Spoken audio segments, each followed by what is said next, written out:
Hello everyone, Tutu Mora here with the Y, bringing you tools to feel well in your body, mind, and spirit.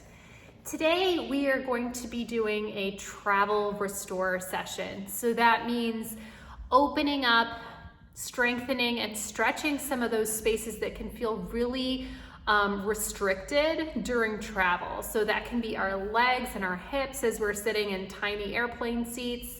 That can be our shoulder girdle from driving a lot or still sitting in those small airplane seats.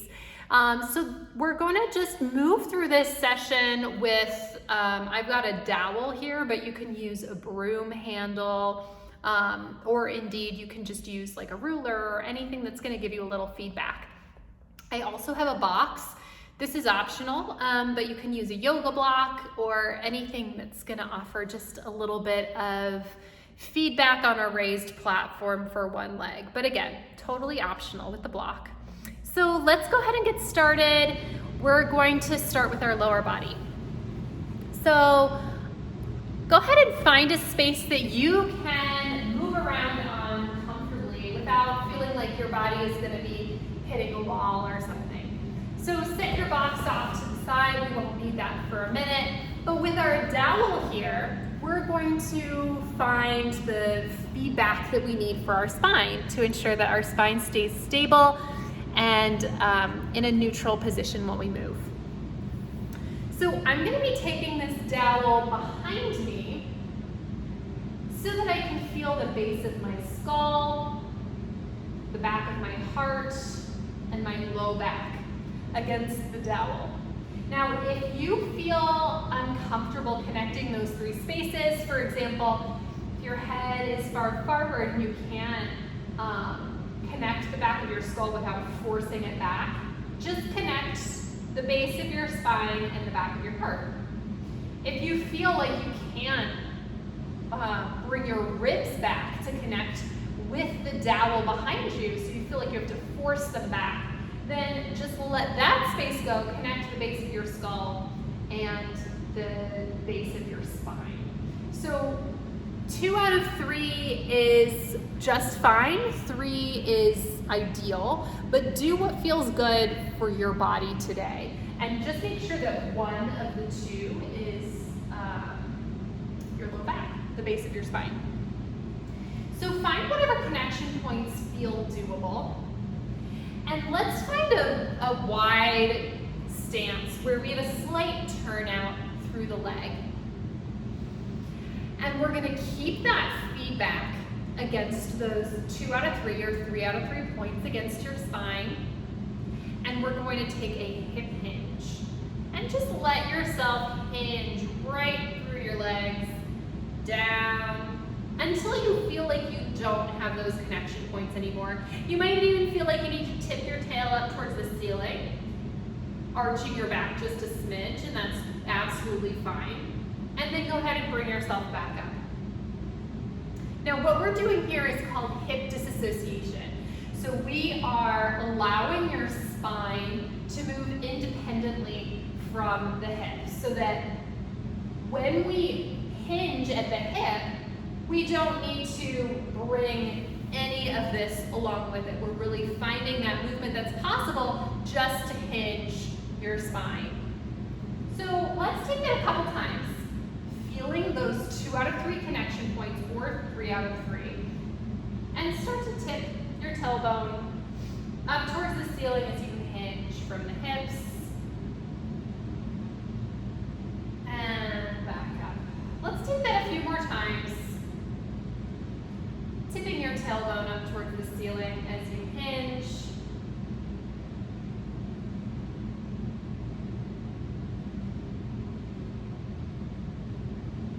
Last 2.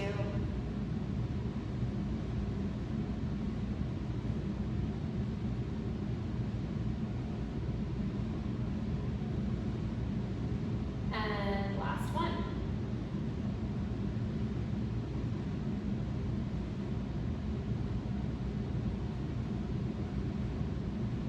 Now let's adjust our hands. So switch sides. Find your connection points, which may feel a little different. So find what works for you. Just make sure that that low back space, that base of the spine, is 1 out of 2 or 1 out of 3. And let's again find that hip hinge, tipping that tailbone.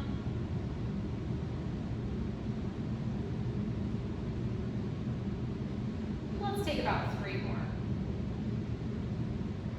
You might feel a gentle stretch through your hamstrings as you take this, which is very welcome.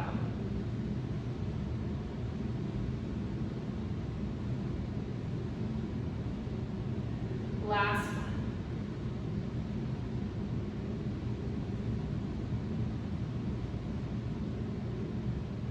Now go ahead and rest. Let's bring the box over, which is totally optional to use the box. If you want to give yourself a little challenge and a little source of instability, and I'm going to tilt this screen down so you can see the box. We're going to place one foot on the box, and the foot that's on the box is going to hold the top part of the dowel. Okay, so this takes a little balance element along with it. So this leg can just hang, it can bend, it can slide back, whatever feels a little bit more easy. But let's talk about our box foot. So we want the weight of the foot in the heel, the big toe, and the little toe. So a nice even spread of weight across the foot. And letting your hanging foot just hang, let's again pitch that tailbone up towards the ceiling as we hinge. And back up. Couple more here, keeping your balance if you can. If you need something to reach out for just in case, make sure you have that.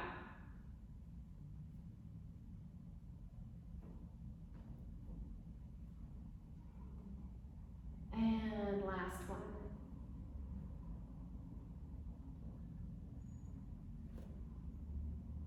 And back up. Now let's take that again, we're just hinging. Let's gently bend at the knee, reach out to touch the floor with that hanging foot. Bring yourself back up and unhinge. And let's take that a couple more times.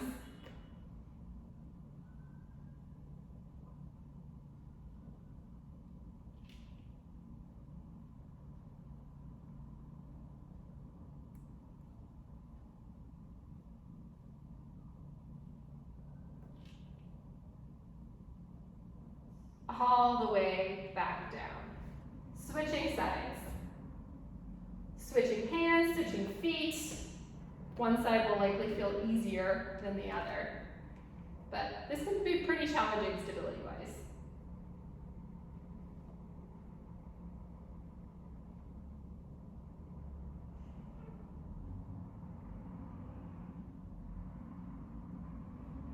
Two more just with our hinge.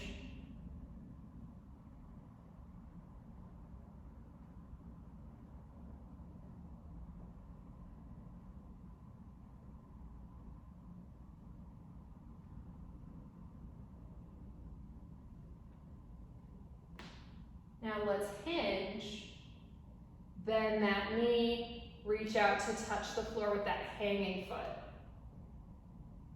Two more.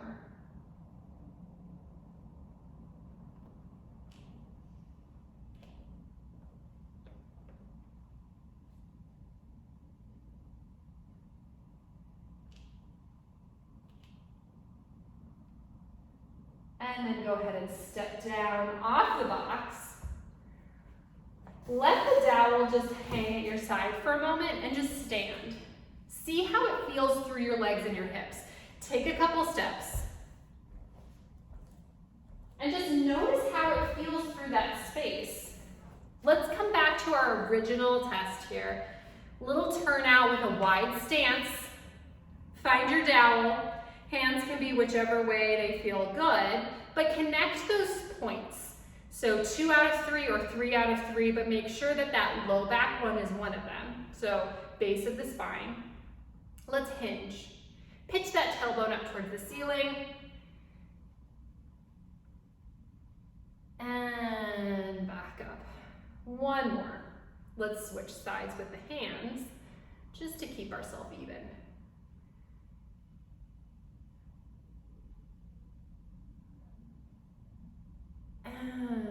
up. Put the rod aside. And let's just now take a forward fold. Feet can be parallel or with a slight turnout. And just articulate down.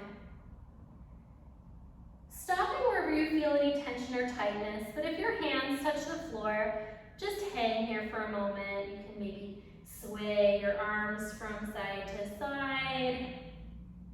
Or maybe it feels good to let your fingertips find the floor as you pedal the legs. So bending one knee and then the other.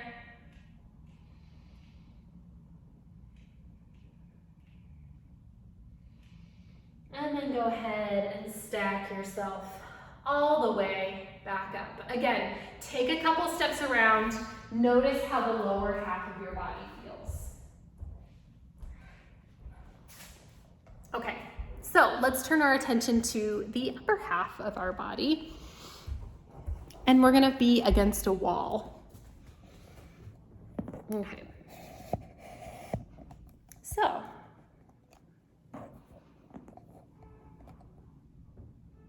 let's find, again, those 3 connection points, but this time we get to use the wall. So our feet are gonna be a little forward so that we feel the base of our spine, the back of our heart, and the back of the skull. Find those connection points and just take a deep breath. Now we don't wanna lock the knees, so make sure it's a soft, straight leg that's supporting this position against the wall here.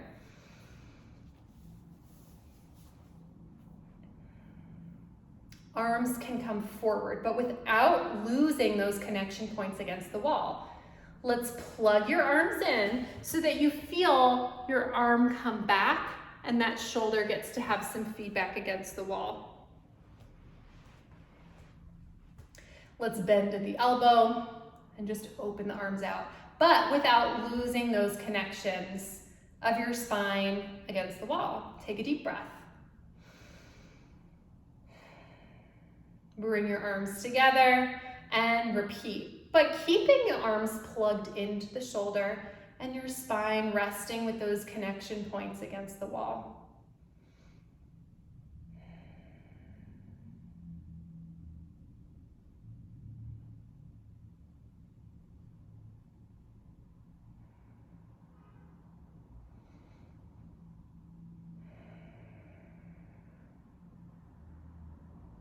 Let's take a couple more here. Breathing. Now I'm going to move my hair aside so that when we come up for the next one, we're opening. We're going to just start to slide this arm up the wall, but we're going to let our shoulder blade glide down. So we're not moving the arm and the shoulder as a chunk. We're just like we did with the lower half of the body, kind of disassociating the arm from the rest of the trunk. So if it feels helpful, you can bring your hand to your shoulder here. And as you slide your arm up the wall, feeling like your shoulder blade gets to glide down your back and letting your arm glide back down. Couple more.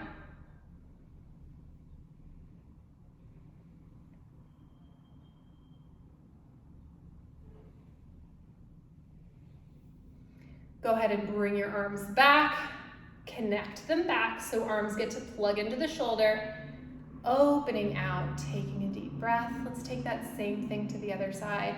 Shoulder blade glides down as the arm glides against the wall.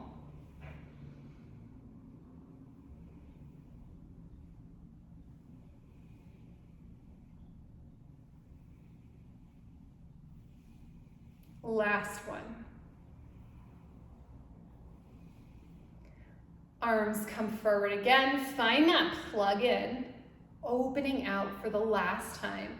Let's take both arms together. Find your spine connection points against the wall and start to glide. Shoulder blades glide down the back as your arms lift overhead. 2 more.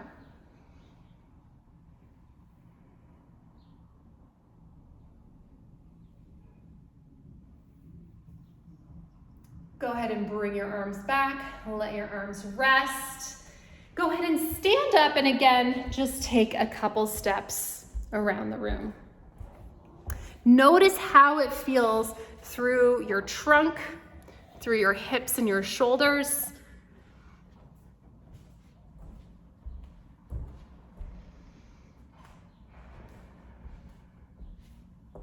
And so you can be all done for today, but hip disassociation, making sure that your shoulder blades can move independently from the rest of your arm. So disassociating some of those spaces, reminding your body that things don't have to move as a big chunk. There is some separation there, and we get to reorient the muscle cooperation in those spaces. So I hope you found this helpful. Definitely fold it in wherever it feels appropriate within your movement practice or within your travel this summer. And I'll see you back here next time on the Wise Recharge with Us from Home series. Take care.